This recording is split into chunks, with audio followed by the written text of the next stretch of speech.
My name is Martha. I'm 72 years old, and my son and his wife told me I was too old and frail for their family vacation to Greece, leaving me behind to water their plants.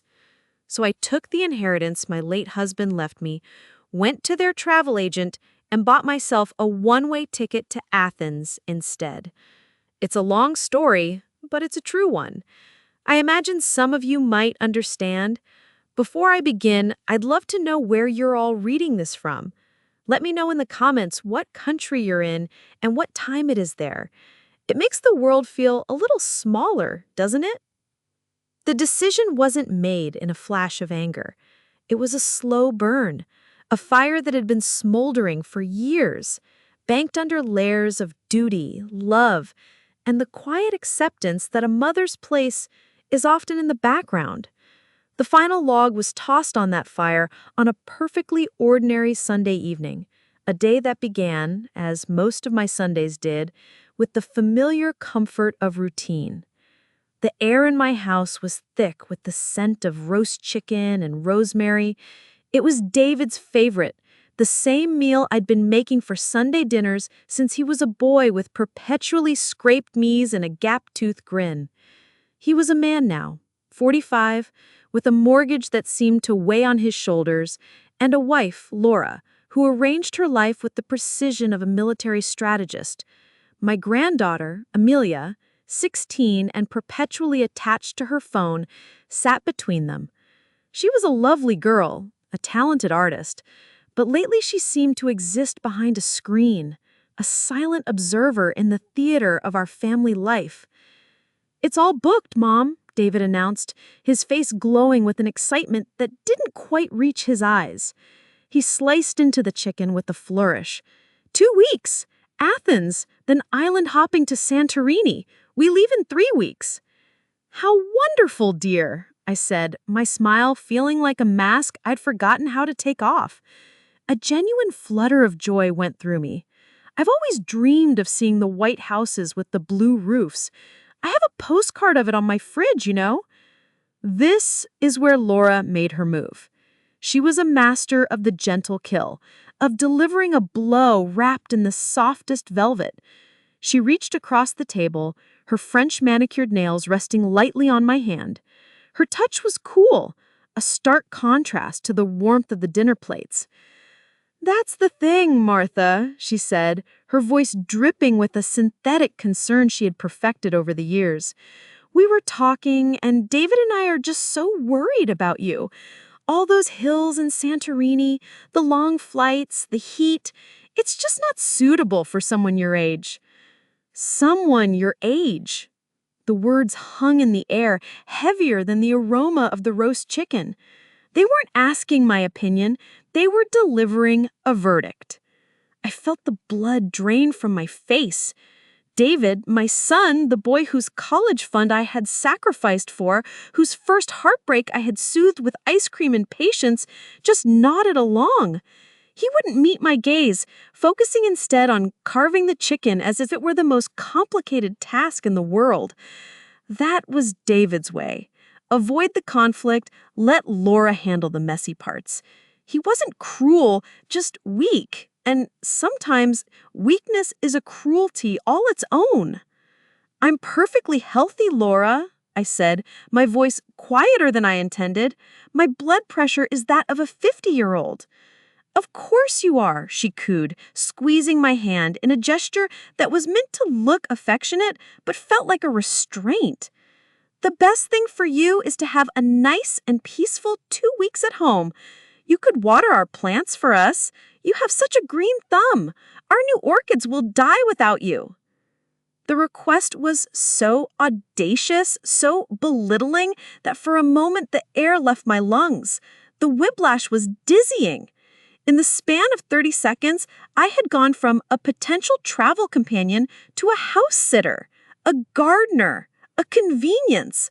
The orchids were her latest obsession, expensive and delicate. My role, it seemed, was to tend to them. David finally looked up, offering a weak, apologetic smile that didn't reach his eyes.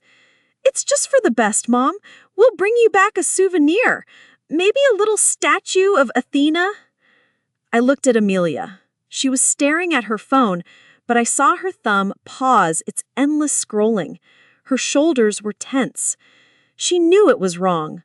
But she was 16, caught in the crossfire between the parents who paid her allowance and the grandmother she loved. She stayed silent, her silence a small betrayal that stung more than I expected. "I understand," I said, the lie tasting like ash in my mouth. "You all go and have a wonderful time." The rest of the dinner was a blur. They launched into a cheerful, detailed discussion of flight times, hotel amenities, and tour packages. They talked over me, around me, as if I were a piece of furniture. I just sat there, pushing a piece of chicken around my plate, the mask of my smile cemented in place. When they finally left, kissing my cheek with the casual, distracted affection of people leaving a service provider, the silence they left behind was deafening.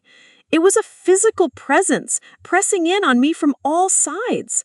I cleared the table, my movements slow and deliberate. Each plate felt heavy, laden with the weight of years of silent sacrifices. I rinsed them under the hot water, my hands submerged in the suds, and the memories came flooding back. I remember the summer I was 55, when Robert and I had planned a trip to the Grand Canyon. We'd bought hiking boots and a new camera. 2 weeks before we were set to leave, David called in a panic. Laura was pregnant with Amelia, and her morning sickness was severe. He had a big promotion on the line at work and couldn't afford to take any time off. Could I come stay for a month just to help out? We canceled the trip. The hiking boots gathered dust in the closet. I remember when Laura was planning their wedding. Her parents had given them a generous budget, but she had her heart set on a designer dress that cost a small fortune more. She'd come to me in tears, lamenting how she'd have to settle for something less than her dream. The next day, Robert and I withdrew the money we'd been saving for a 20th anniversary cruise and gave it to her. At the wedding, she glowed. "Isn't she beautiful?" David had whispered to me, his eyes shining. I had just smiled, the image of the cruise ship brochure fading in my mind. It was always something. A financial rough patch that needed smoothing over, a last-minute babysitting request that upended my own plans, a holiday dinner I was expected to host because no one does it like you, Mom. My life had become a series of footnotes in the story of theirs, and I had let it happen. Later that week, driven by a restlessness I couldn't name, I went up to the attic. It was a task I'd been putting off since Robert's funeral 2 years ago. The grief was less of a tidal wave now, and more of a constant, quiet tide. But the attic felt like his final frontier. The air was thick with the smell of dust and cedar and time. In the weak light from the single bulb, I saw the ghosts of our life together. Boxes of David's old school projects, my wedding dress yellowing in a garment bag, Robert's golf clubs. In the far corner was a heavy wooden chest he'd inherited from his grandfather. I lifted the lid, a cloud of dust motes dancing in the light. Beneath old photo albums and his favorite wool sweater that still smelled faintly of him, I found a small metal lockbox. The key was on my main key ring, though I hadn't known what it was for until now. Inside were a few stacks of old government savings bonds, bought one by one over decades, and a handful of passbook savings accounts I'd forgotten existed. Tucked among them was a letter, written in Robert's familiar, steady hand. "For my Martha," it began, "for a rainy day or for an adventure of your own. You've spent so much of your life taking care of everyone else. Don't you ever forget to take care of you. Go see the world for me, my love. Live enough for the both of us." The tears came then, hot and silent, blurring the ink. A rainy day. I had always assumed that meant an emergency, a medical bill, a leaking roof, or more likely, another one of David's emergencies. It had never occurred to me that the rainy day could be my own soul, parched and thirsty for a life I'd postponed for too long. The shrill ring of the phone from downstairs startled me. I wiped my eyes and went down to answer it. It was my neighbor, Carol. She was a retired accountant, sharp as a tack, with a no-nonsense attitude that I had always appreciated. "Just checking in, Martha," she said. "You've been quiet since Sunday. Everything all right?"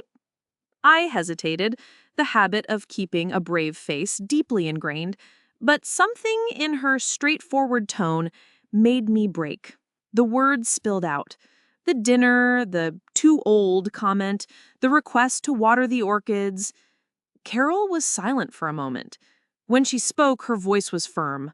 "Martha, that is the most insulting thing I have ever heard, and I once had a client try to claim his toupee as a business expense."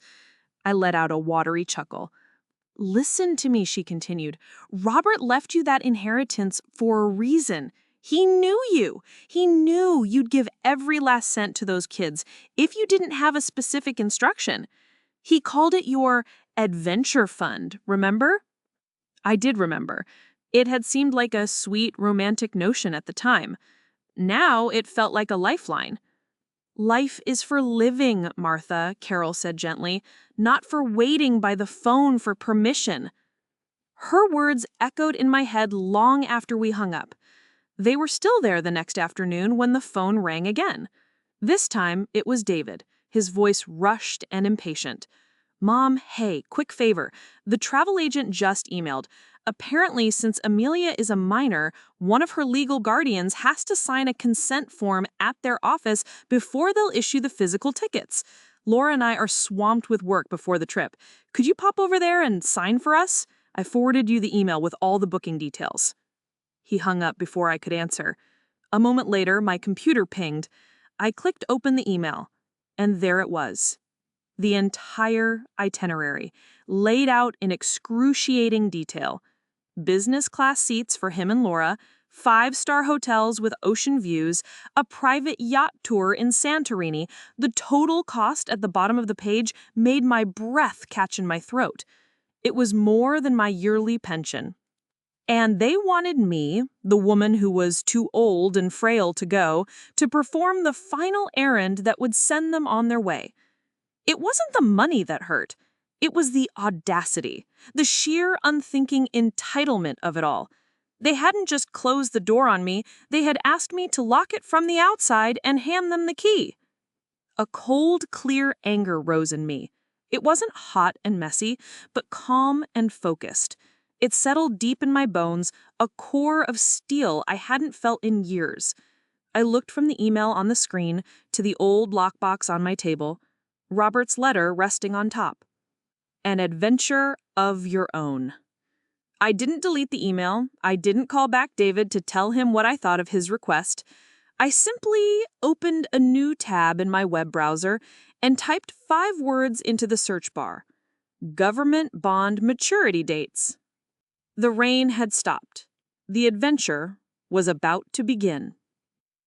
The next morning, I walked into my local bank feeling like a spy in a foreign country. I wore a scarf and sunglasses, a ridiculous disguise that did nothing to calm the frantic hammering in my chest. A part of my brain, the sensible mother part that had been in charge for 45 years, was screaming that this was reckless, selfish, insane. This is your security, your safety net. What if you get sick? What if the roof leaks? But another voice, a whisper I hadn't heard since I was a young woman planning a backpacking trip through Europe that never happened, was urging me on. It's your turn. It's finally your turn. I sat with a young bank manager named Kevin, who looked at the old, faded bond certificates with a polite curiosity, as if they were ancient artifacts. He tapped at his computer, his brow furrowed. "These have all matured, Mrs. Peterson," he said. "You can cash them out today. The total amount is—" He named a sum that was not a fortune, but it was more than enough. It was the key to a door I thought was permanently locked. As he counted out the crisp bills, I felt a tremor in my hands. It wasn't just money, it was possibility. It was freedom. My next stop was the travel agency. It was a sleek, modern office with glass walls and bright posters of smiling couples on sun-drenched beaches. I felt out of place, a gray ghost in this vibrant world of adventure. My purpose, however, was a hard, solid thing in my chest. I gave the receptionist David's booking number. A woman named Sarah, whose smile was as bright as the posters, called me over to her desk. "You must be here to sign the consent form for Amelia," she said cheerfully. "Just need your signature right here." I looked at the form, at the space waiting for my name, the final seal of approval on my own exclusion. I pushed it back across the desk. "No," I said, my voice steady. "I am not." Sarah's smile faltered. "Oh, is there a problem with the booking?" I took a deep breath, the clean, air-conditioned air feeling cool in my lungs. "There is. I need you to find me a one-way ticket to Athens, leaving as soon as possible." She stared at me, her professional composure completely gone. "A one-way ticket? For you? But what about this booking? It's for 3 people." "That booking," I said, meeting her eyes and holding her gaze, "is none of my concern." I didn't need to cancel their trip. Their own carelessness, their assumption that I would always be there to clean up their messes, would do that for them. My rebellion wasn't about sabotage, it was about liberation. It wasn't about punishing them, it was about freeing myself. The day of my flight, I packed a single small suitcase. It was a revelation. For years, my packing had been a complex logistical operation, anticipating the needs of everyone else. David's allergy medication, Robert's favorite brand of tea, Amelia's special pillow. This time I packed only for myself. A few comfortable dresses, good walking shoes, a novel I'd been meaning to read for months, and the small empty sketchbook I'd found in the attic. I packed light, leaving behind the heavy weight of expectations and resentments. My last call was to Carol. "The plants are watered, the mail is on hold, and I'm heading to the airport," I told her. "Good for you, Martha," she said, and I could hear the genuine pride in her voice. "Don't you dare come back until you've had a real adventure. Send me a postcard." As my plane took off, soaring above the familiar grid of my suburban life, I switched my phone to airplane mode. The small icon on the screen was a symbol of my disconnection. I was unreachable. I was free. And in that moment, I felt a profound sense of peace. I had no idea what was waiting for me in Athens, but for the first time in a very long time, I knew I was flying toward my own life, not just watching someone else's take off. Meanwhile, 3,000 miles below, another drama was unfolding. The scene at the airport check-in counter was one of escalating panic. "What do you mean the ticket was never issued?" Laura demanded, her voice rising several octaves, turning the heads of other passengers. "We paid for it. I have the credit card statement." The airline agent, a young man with a zen-like calm, was unflappable. "I'm sorry, ma'am. The booking was made, but the final confirmation for the minor's ticket was never received from the travel agency. The reservation was automatically canceled 24 hours ago. There are no seats available on this flight." David was frantically trying to call me, his face turning a blotchy red. "She's not picking up. It's going straight to voicemail. She must have forgotten. I can't believe she forgot after I specifically asked her." "Forgot?" she hissed, her voice a low, venomous whisper. She shot a look at Amelia, who was trying to disappear into her hoodie. Or did it on purpose, that spiteful old... She cut herself off, but the implication hung in the air. The vacation was over before it began. Their anger, hot and baseless, had nowhere to go. All they had was the ringing silence of my unanswered phone and a mountain of non-refundable hotel bookings. My first night in Athens was terrifying. The peace I'd felt on the plane evaporated the moment I stepped into the sterile, anonymous hotel room. The sounds of the city, the foreign chatter, the blare of horns, the distant music were a constant reminder of how utterly alone I was. I sat on the edge of the bed, my small suitcase looking pathetic in the corner, and a wave of regret so powerful it almost knocked me over washed through me. What have I done? I was 72 years old, alone in a country where I didn't speak the language. I had alienated my family, spent a chunk of my savings, and for what? To prove a point? The sensible mother part of my brain was having a field day, listing all the ways this could go wrong. The next morning, I forced myself out of the hotel. Sunlight, bright and sharp, bounced off the white buildings. I walked through the Cloaka district, the ancient stones under my feet, a connection to centuries of history, and I felt a little less adrift. I found a small cafe with a view of the Acropolis, a majestic ruin against a brilliant blue sky, and ordered a coffee, my hands trembling slightly as I navigated the Greek menu. That's when I met Rosalie. She was sitting at the next table, sketching in a small notebook. She had a cascade of silver hair pinned up haphazardly with a pencil and an expression of intense concentration. She looked up and caught me staring. Her eyes, a startlingly clear blue eye, held a mixture of wisdom and sorrow. She said, "It is magnificent, no? It makes you feel very small, but in a good way. It reminds you that your own dramas are just a tiny speck in time." Yes, I agreed, grateful for the connection. It does. We started talking, first about the Acropolis, then about our travels. She was a retired school principal from Lyon, traveling alone, but her story wasn't one of joyful liberation. Her only daughter, after a bitter breakup and a nasty custody battle, had moved to Australia with her children and had slowly, painfully cut off all contact. Rosalie was traveling not to find herself, but to outrun the ghost of the family she had lost. "They make you feel like you are a burden," she said, her eyes sad but clear as she looked at me. "Like your life is over, and you were just waiting in the wings for the final curtain. But my life is not over, and neither is yours, Martha."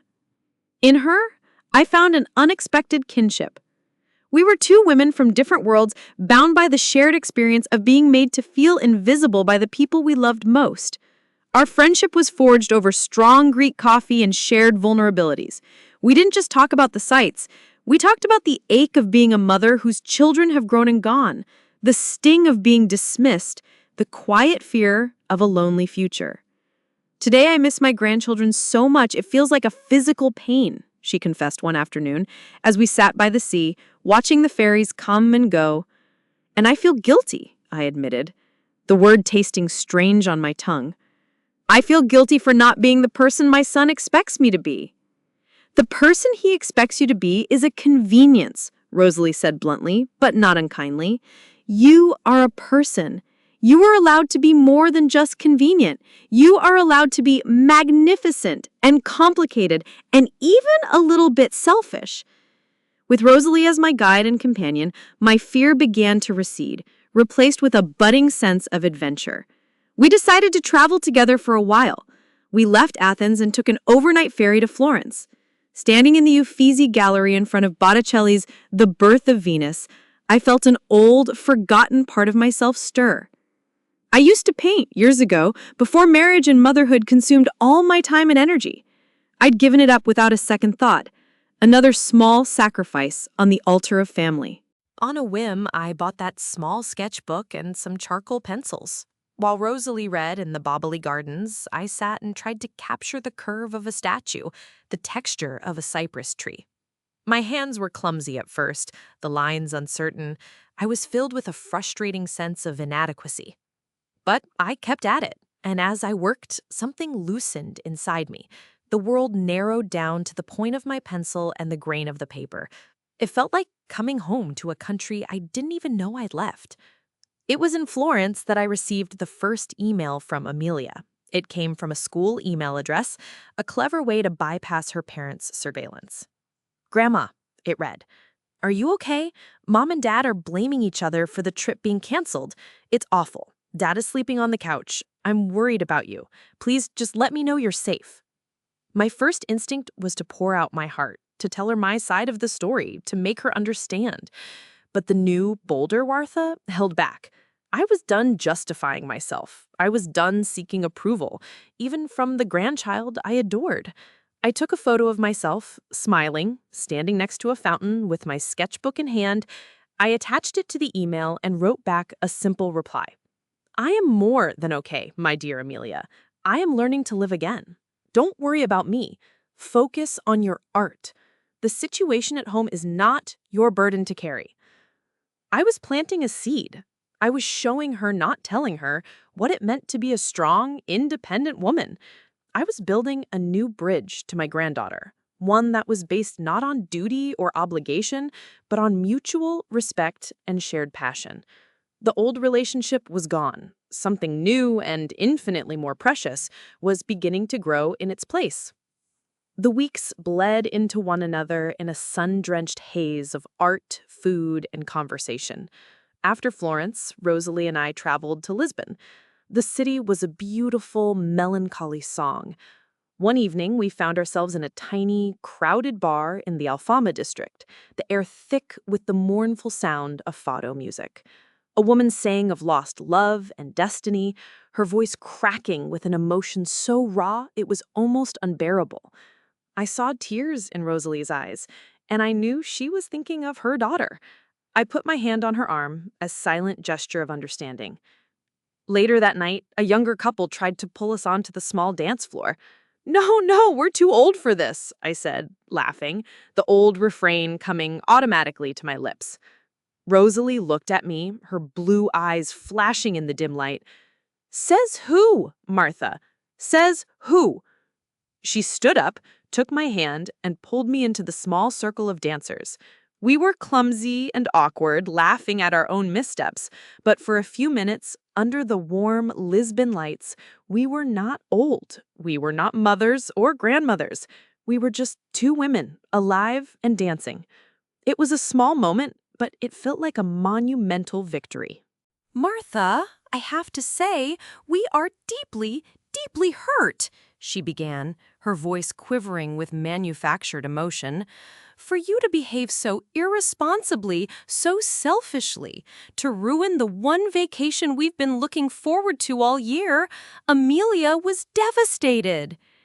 David chimed in, his voice full of parental disappointment. We were worried sick, Mom. You could have been anywhere, hurt or worse. You didn't even call. We thought about filing a missing persons report. I let them speak, letting their accusations fill the space between us. I didn't interrupt. I just listened, my hands resting calmly in my lap. I watched them, and for the first time, I saw them not as my son and his wife, but as two people revealing their true natures. Laura's performance was flawless, a masterclass in manipulation. David's was less convincing. His anger was a thin veneer over a deep well of guilt. When they finally wound down, breathless with their own indignation, I met their eyes. And then I held up my hand. It was a small gesture, but it was so unexpected, so out of character, that it silenced them instantly. Stop, I said.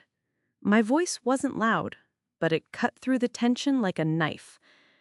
Just stop. I am not going to sit here and listen to any more accusations. You are not my parents, and I am not a rebellious teenager. I am a 72-year-old woman. I looked at Laura, holding her gaze until she looked away. You were not hurt, Laura. You were inconvenienced. You were angry because your plans were disrupted and you lost control. And Amelia was not devastated that the trip was canceled. She was devastated by the way her parents treated her grandmother. Let's be honest with each other for once. Laura's mouth opened and closed like a fish. Then I turned to my son. And you, David? You were not worried. If you were truly worried, you would have called the police or the hospitals. You would have called my friends. You called my phone, found it off, and got angry. You were annoyed. You were embarrassed. And you were furious that your mother, for the first time in her life, did not do what she was told. I let the words sink in. The truth was stark and ugly, and it hung in the air between us. This house, I continued, my voice gaining strength with every word, this life, this money, it is all mine. I have spent 45 years of my life putting the needs of this family before my own. I have cooked your meals, mended your clothes, babysat your child, and contributed to your down payments. I helped pay for your wedding, your first car, and more than one of your credit card debts. I have done it willingly, and I have done it with love. But that time is over. I looked straight at David, my heart aching, but my resolve firm. I love you, son. But I am no longer your housekeeper, your errand runner, or your emergency fund. From this day forward, our relationship will be one of mutual respect between two adults. You will treat me as an equal, with a life and desires of my own. If you cannot do that, I took a deep breath, then we will not have a relationship at all. The silence that followed was absolute. There was no financial bombshell, no secret inheritance twist. The power play was simply the raw, unvarnished truth. It was more devastating than any revelation about money could ever be. Laura was speechless. Her entire strategy was based on my guilt and my desire for her approval. Without those levers to pull, she was powerless. David just stared at me, his face pale. And for the first time, I think he truly saw me. Not as Mom, the fixed, reliable background character in his life, but as Martha, a person, a woman who had just drawn a line in the sand. He didn't look angry anymore. He just looked ashamed. They left soon after that, the air thick with unspoken words. The pasta sat untouched on their plates. There were no apologies, not yet. The wound was too fresh, the shift in power too seismic. But as I closed the door behind them, I didn't feel triumphant or vindictive. I just felt quiet. The storm had passed, and I was still standing. Carol came out from the living room, her book in her hand. "Well," she said, a slow smile spreading across her face, "that was better than any courtroom drama I've ever read." I let out a shaky laugh. "Was I too harsh?" "Martha," she said, putting a hand on my shoulder, "you were perfect. You were honest. Are you all right?" "I am," I said, and I was surprised to find that it was true. "Thank you for being here. You were my silent army." "Anytime," she said, giving my arm a squeeze. "That was the bravest thing I've ever seen." The weeks that followed were a period of adjustment. A new, fragile landscape was being formed between my son and me. The old dynamic, the one of casual entitlement on his part and quiet acquiescence on mine, was gone forever. In its place was an awkward, uncertain space we had to learn to navigate. There were a few tense, overly polite phone calls. He was testing the boundaries, and I was holding them firm. Then one Saturday morning, he showed up unannounced. My heart leapt into my throat, preparing for another confrontation. But he was holding a pair of gardening gloves. "I was thinking of doing some work in your garden this weekend. The weeds are getting out of control," he said, not quite meeting my eye. It wasn't a demand or an assumption. It was an offer. A peace offering. "I'd like that, David," I said. We worked side by side in silence for a while, pulling up dandelions and trimming the rose bushes. The shared, simple labor seemed to break down the walls between us. Finally, he stopped and turned to me, his hands covered in dirt, his face streaked with sweat. "I'm sorry, Mom," he said, his voice thick with an emotion I hadn't heard from him since he was a small boy. I've been a terrible son. I took you for granted. I saw you as a utility, not a person. When I think about that dinner, about what we said to you, I'm so ashamed. And I am so, so sorry." Tears welled in my eyes, the genuine tears of a mother seeing her child finally understand. But I didn't rush to comfort him, to say it's okay, because it hadn't been okay. I just nodded. I accept your apology, David, but you have to understand things have to be different now. I know, he said. I promise, they will be. It was a beginning, not a magic fix, but the start of rebuilding our relationship on a new foundation of honesty and respect. Laura remained distant, her pride clearly wounded, but even she was more formally polite on the rare occasions we spoke. The power had shifted, and she knew it. The biggest change, however, was within me. I enrolled in that local watercolor class at the community college. On the first day, I was terrified. I was the oldest person in the room by 3 decades, surrounded by young, confident art students. But the moment I dipped my brush in the water, the fear melted away. I felt a thrill every time I opened my paint box. My sketches from Europe became the basis for my first paintings. They weren't perfect, but they were mine, vibrant with color and memory. I sat in my garden one afternoon, a half-finished painting of a sunflower on my easel, and thought about my journey. They were right, in a way. I was too old for their kind of trip, a rushed, scheduled, consumer-driven experience.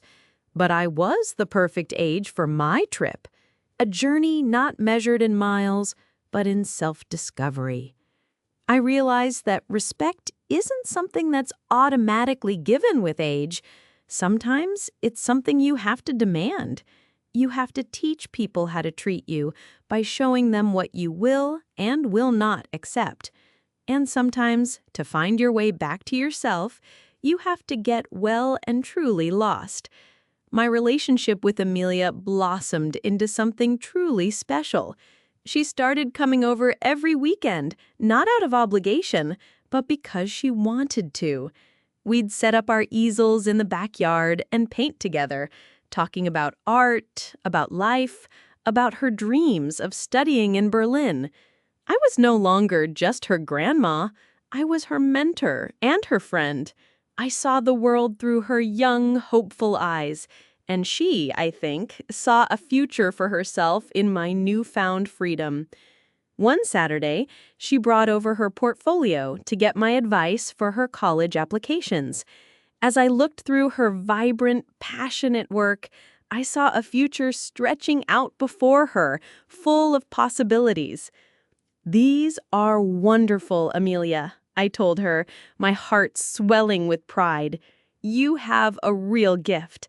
She beamed. "I was thinking," she said, a little shyly, "there's a big art museum a few hours from here. They have a special exhibit on German Expressionism. Maybe, maybe we could take a road trip one weekend. Just us?" I looked at my granddaughter, this bright, talented young woman, and I smiled a real, genuine smile that reached all the way to my eyes. "I think," I said, "that's the best idea I've heard in a very long time." The journey wasn't over. In many ways, it was just beginning. Thank you for listening to my story. I wonder, has anything like this ever happened to you? Have you ever had to draw a line in the sand with the people you love most? I would be honored to hear your stories in the comments below.